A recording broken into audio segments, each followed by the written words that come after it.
무단침입죄 형사 전문 변호사가 알려주는 대응 노하우. 편안하고 안락한 휴식 공간을 누군가 동의 없이 침범한다면 상당히 놀라고 공포감마저 느낄 수 있습니다.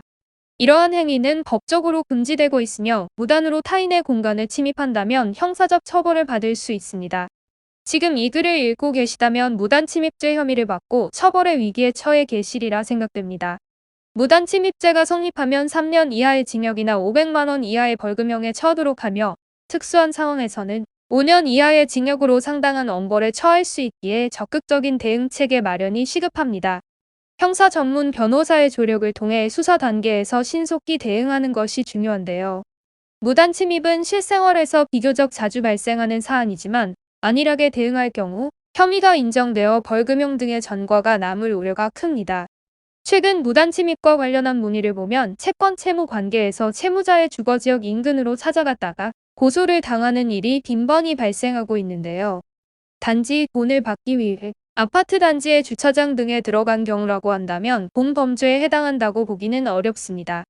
집 안으로 들어갔거나 적어도 아파트 복도나 공용현관 안에 들어간 경우라면 무단침입에 해당할 수 있는데요. 예컨대 헤어진 여자친구의 집을 찾아가 아파트 복도에서 초인종을 누른 남성에 대하여 무단침입죄가 인정된 사례가 있습니다. 다만 아파트 현관에 공동 출입문이 설치되어 있더라도 별도의 보안 장치 없이 배달부 등의 외부인에게 출입이 허용된 상황이라면 단순히 아파트 복도 등에 들어가는 것만으로 무단침입이라 보기는 어려운데요. 그런 경우에는 절도나 성범죄 등의 다른 범죄를 범할 목적을 가지고 들어간 경우에 무단침입죄가 성립될 수 있으며 해당 범죄 혐의와 더불어 경합범으로 처벌을 받게 됩니다. 무단침입죄에 대한 정확한 법률용어는 주거침입죄 내지는 퇴거불응죄라고 할 수 있는데요. 집주인의 동의 없이 무단으로 주거를 침입하는 경우 형법상 주거침입죄에 해당하여 처벌받을 수 있는데 이때 주거에 들어가는 것은 동의를 받았으나 이후 퇴거 요청을 받았음에도 응하지 않는 상황에서는 퇴거불응죄에 해당하게 됩니다. 이러한 무단침입죄에 해당하는 공간은 사람이 살고 있는 주거지만은 아닌데요.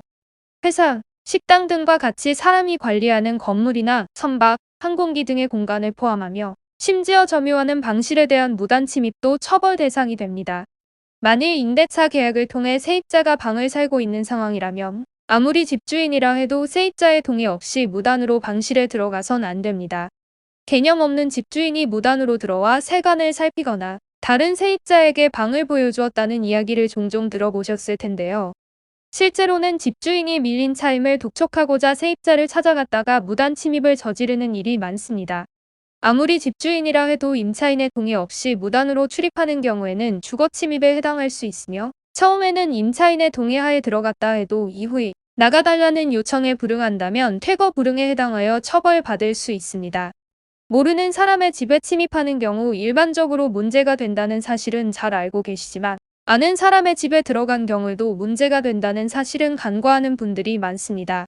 앞서 언급하였듯이 헤어진 연인 사이에서 허락 없이 집을 찾아갔다가 무단침입죄로 고소를 당하는 사례도 자주 발생하고 있는데요. 몸 전체가 집 안으로 들어가지 않았음에도 팔과 같은 신체의 일부를 전 여자친구의 집 창문 안으로 넣었다가 무단침입죄가 성립된 사례도 있습니다.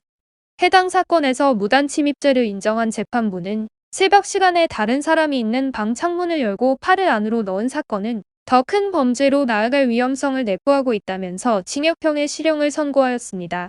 특히 피해자가 엄벌을 탄원하고 있다는 점이 양형에 고려되었다고 밝혔는데요.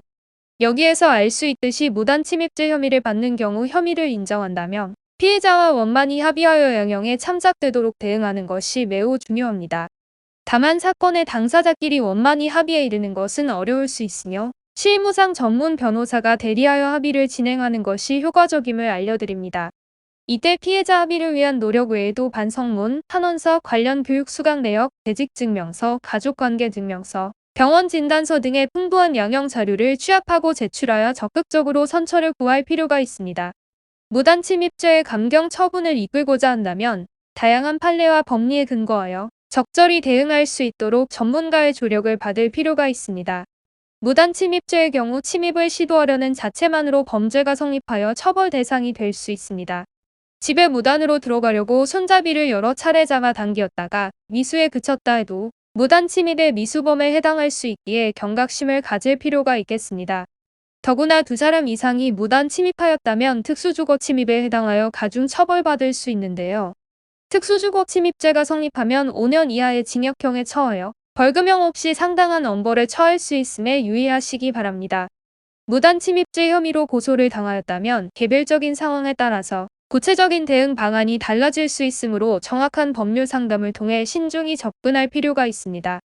만일 억울한 상황이라면 수사 단계에서 면밀히 대응하여 기소유예 처분으로 신속히 사건을 마무리하는 것이 좋습니다. 법률사무소 AL은 대한변호사협회에서 인증한 형사 전문 변호사들이 직접 의뢰인의 사건을 전담합니다. 무단 침입죄 사건의 신속한 대응을 위해 카카오톡을 통하여 24시간 변호사 무료 상담을 진행하고 있으니 관련하여 고통받고 계시다면 연락 주시기 바랍니다.